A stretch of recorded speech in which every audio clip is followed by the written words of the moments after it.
বন্ধুরা, আশা করি সবাই অনেক অনেক ভালো আছেন। আজকে আমরা মধ্যপ্রাচ্যের ছোট্ট একটি দেশ কুয়েত সম্পর্কে জানব। কুয়েতের সরকারি নাম স্টেট অফ কুয়েত। এটি পশ্চিম এশিয়ায় অবস্থিত একটি দেশ, যার উত্তর দিকে সৌদি আরব এবং উত্তর পশ্চিমে ইরাক অবস্থিত। আরবের উত্তরাঞ্চলীয় পারস্য উপসাগরের প্রান্তে এর অবস্থান। কুয়েত হলো একটি সুন্দর গ্রীষ্মপ্রধান আরব দেশ। দেশটি 9টি দ্বীপের সমন্বয়ে গঠিত। বর্তমানে অর্থনৈতিকভাবে কুয়েত অত্যন্ত শক্তিশালী। বিশ্বের ষষ্ঠ বৃহৎ তেলের মজুদ রয়েছে দেশটিতে। বিশ্বের সবচেয়ে শক্তিশালী মুদ্রার মধ্যে কুয়েতি দিনার অন্যতম।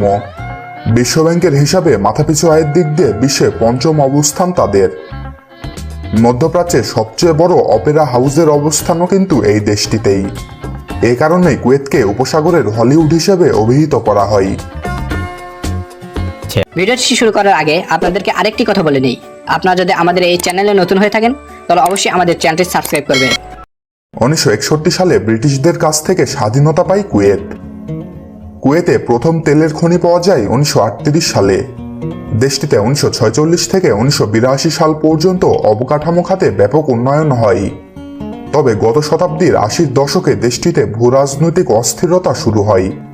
শেয়ার বাজারে ধস নামায় শুরু হয় অর্থনৈতিক সংকট। 1990 সালে কুয়েত দখল করে নেয় ইরাক।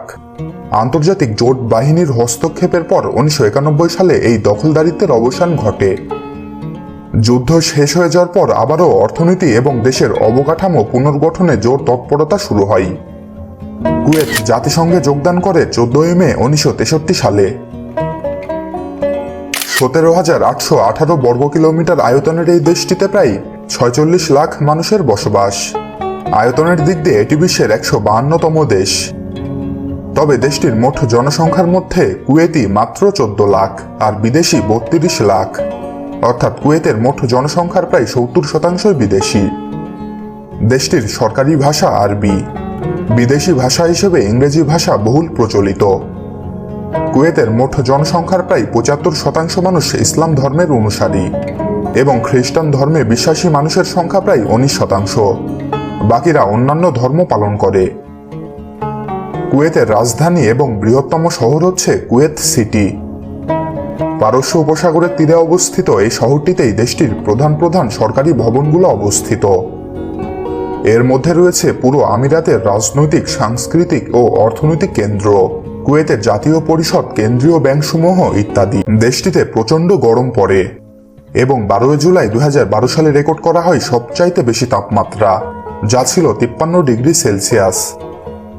এখানে এতটাই গরম পড়ে যে গরমে অতিষ্ঠ হয়ে এদেশের সরকার দেশটির জাতীয় দিবস পরিবর্তনে বাধ্য হয়, যা বিশ্ব ইতিহাসে ছিল প্রথম। 1962 সালের আগ পর্যন্ত দেশটিতে 1 জুন ছিল জাতীয় দিবস, কিন্তু জলবায়ুর বিচারে এই সময়টায় গরমের উত্তাপ থাকে অনেক বেশি। তাই 1962 সালের পর থেকে 25শে ফেব্রুয়ারি দেশটির জাতীয় দিবস হিসেবে পালন করা হয়। কুয়েতে প্রাকৃতিকভাবে কোনো পানযোগ্য পানি পাওয়া যায় না। মাটির নিচে যা পাওয়া যায় তা হলো তেল।